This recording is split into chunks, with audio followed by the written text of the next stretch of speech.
This world is all about branding and marketing. The number one branders in the universe is the United States. They made the United States seem like it's the best place in the world to be. It's the land of the free, home of the brave.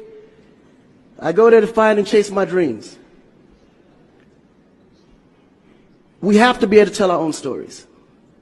Directors, filmmakers, entertainers, it's going to be clearly, and the press, it's going to be your job to redefine how people think about Africa.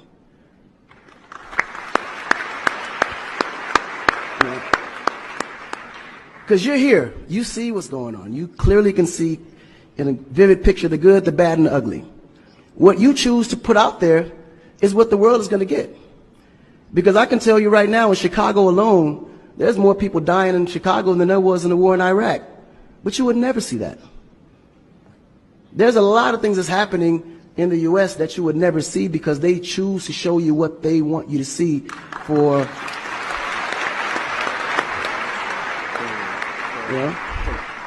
It's about country integrity. You have a certain reputation you have to keep. No one puts their family business out into the street. One of the problems we have in Africa is that when something happens, the press is quick to put out negative energy and quick to put out a negative story. And then that story goes on to internet and other broadcasting systems take it and they post it. So when you look at places like Kenya, for instance, that I know of, maybe what, 2 terrorist attacks? But it was everywhere. So now people was afraid to go to Kenya because somebody shot up the mall. But then when you look online, there was over 25,000 attacks in the U.S., but you only knew about maybe 5 or 6. So we have to really rebrand.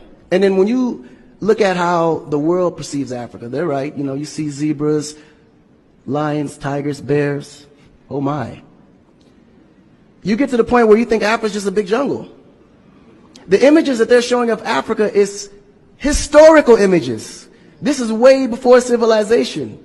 This is when they were still, you know, battling with spears, like times of Shaka Zulu. No, I'm serious. But then when you look at the U.S., they're showing Superman, Batman, you know? Where is our Superman? Where is our, like, Shaka Zulu should be a superhero today. Really? So we have to tell our own stories. I mean, even Jesus is white. And you believe it. But it's okay because how you were framed, if you taught something from the day you were born, and your mother taught you that, your father taught you that, it's real. You never look at your mom and your dad as liars. But their mother and father taught them the same thing because that's the kind of history that's put out for them to believe. Our history books in the U.S. is all white American history, culture that's been borrowed from other nations. But Africa have to teach the same history of our ancestors, the great things that they have accomplished. You know? And it's going to be the jobs of directors like yourself, filmmakers like yourself, to narrate that story. How do we want to be perceived? How do we want that story to be narrated to the rest of the world? This younger generation, we kind of figured it out. Because now, when you look at hip-hop in America, every rapper is rich. Gold chains, Bentleys, nice girls by the pool with bathing suits in this big mansion. And then, when the video's over, they get on their phone and call an Uber. They don't even come in the Bentley that you just saw in the TV. But you go to Nigeria, we got Wizkid, Davido, P-Square, all these guys driving a Bentley, Mercedes. They actually own those cars. That's the difference. But if we don't translate that, they will never know. They think we're going to leave the shoot and go home on a horse or a zebra. Because that's what they know. This is why African Americans are so afraid of Africa. You mention Africa, they start shaking. There's so much fear. They don't know how to translate that It was just recent that people are now saying, yeah, man, you know what? I rock with Africans, man. You know what I'm saying? I want to do some collaborations, man. Yo, man, I need an Afrobeat remix, you know what I'm saying? But before, they be like, man, I don't know that dude. I'm not putting him on my record. So the younger generation is slowly understanding how you have to rebrand the culture, because the culture has adapted. They've actually took everything that we've created and made it look better. They made a superstar look like a superstar. When I look on TV and I see our biggest entertainers, they don't look like stars.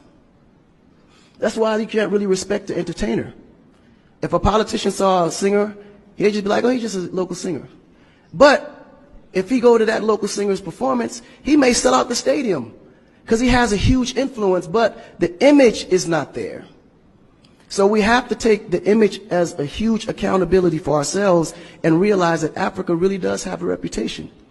But if we allow our stories to be told, our stories will be told according to their agenda on what they need to be able to benefit from Africa. So we have to tell our story so we can be able to understand how we can utilize that story to benefit for our agenda.